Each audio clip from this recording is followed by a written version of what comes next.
বিশ্ব যখন Kate উইন্সলেটকে চিনেছিল Titanic এর রোজ হিসেবে, তখন তার জীবনের ভেতর চলছিল নিঃশব্দ ঝড়। বাইরের দুনিয়া দেখছিল এক নবীন অভিনেত্রীর সাফল্যে ভরা উজ্জ্বল মুখ, কিন্তু সেই হাসির পেছনে লুকিয়েছিল এক হারানো ভালোবাসার গল্প।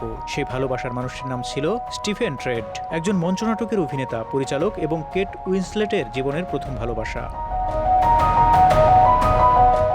1990 সালে বিবিসির সায়েন্স ফিকশন সিরিজ ডার্ক সিজনে কাজ করতে গিয়েই কেট ও স্টিফেনের প্রথম দেখা হয়। কেট তখন মাত্র 15 বছরের আর স্টিফেন 27। প্রথম দেখাতেই তাদের মধ্যে তৈরি হয় এক উষ্ণ বন্ধুত্ব, যা ধীরে ধীরে রূপ নেয় গভীর ভালোবাসায়। দুজনেই তখন লন্ডনে অভিনয়ের দুনিয়ায় নিজেদের জায়গা খুঁজে পাওয়ার চেষ্টায় ব্যস্ত। এই লড়াইয়ের মাঝেই একে অপরের পাশে পাওয়া যেন জীবনের সবচেয়ে বড় প্রাপ্তি হয়ে উঠেছিল।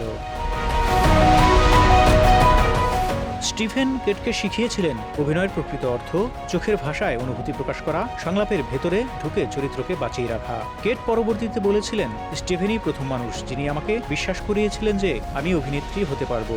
একসঙ্গে ঘুরে বেড়ানো, কফি শপে বসে ঘন্টার পর ঘন্টা গল্প করা, জীবনের স্বপ্ন ভাগাভাগি করা, সবকিছু যেন তাদের সম্পর্ককেও আরো গভীর করেছিল। কেটের জীবনের প্রথম দিকের সুখগুলো তখনই গড়ে উঠেছিল, আর সেই সুখের নাম ছিল স্টিফেন ট্রেড।